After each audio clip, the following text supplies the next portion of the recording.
les atouts de cette résidence, c'est qu'elle est située à 15 minutes de Chambéry et à 30 minutes à peu près de Grenoble, ce qui lui permet d'avoir un côté attractif pour les gens qui travaillent dans ces deux grandes villes de la région. Cette résidence a été conçue dans un centre-ville, donc il fallait s'adapter au contexte. La spécificité, c'était vraiment d'avoir deux bâtiments distincts pour avoir une mixité sociale. Donc c'est une résidence qui se compose de 58 logements, avec pour chaque appartement un garage. On a travaillé l'aspect extérieur avec un espace tampon entre deux voiries principales de la ville. Donc on a créé une transparence qui permet d'aérer le programme et d'avoir une vraie centralité entre les trois bâtiments.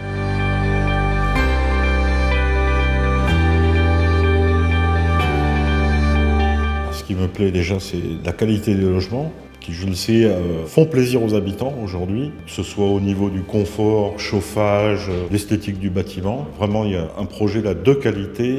En plus, on a une diversité dans le logement social qui permet une mixité et j'espère un bien vivre ensemble comme on l'aime à Pontcharrat.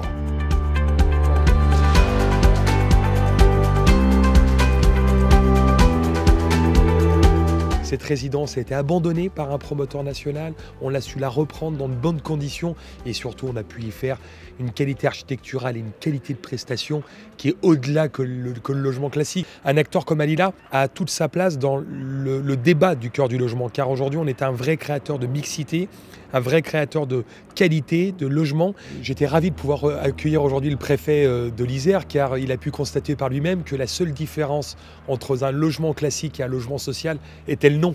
J'ai vu un logement de qualité par toutes les prestations qui sont offertes, à la fois les parkings, les halls aussi d'immeubles, et puis évidemment les logements eux-mêmes qui sont à la fois spacieux, lumineux, avec des prestations de qualité à l'intérieur. Un maire ravi, une excellente collaboration puisque dès le départ du chantier, nous avons été invités à visiter ce qui s'y passait à différentes étapes de chantier et je remercie Alila pour ça. On ne demande qu'à travailler encore avec des partenaires de cette qualité.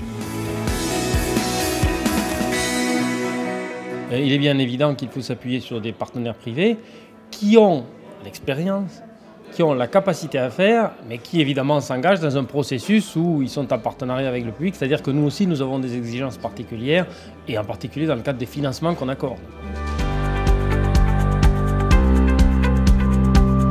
Cette année 2017, pour Alila, elle va être extrêmement importante. On prévoit 3500 nouveaux logements. Le maître mot sur 2017, ça va être la mobilisation, l'engagement, l'écoute et puis l'accompagnement.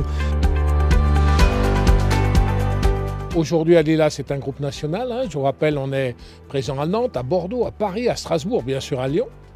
Mais notre deuxième objectif, c'est de bien couvrir les territoires. Proximité des communes, proximité des besoins des habitants, arriver à trouver la juste réponse. Ici à Pontcharrat, en Isère, on a un programme qui est spécifique aux besoins de la commune de Pontcharrat et des habitants de Pontcharrat. On vient d'ouvrir à Annecy. Et dans toutes les autres régions, on va ouvrir des agences de proximité qui vont nous permettre de bien couvrir le territoire et de bien répondre aux besoins de proximité des élus et des habitants.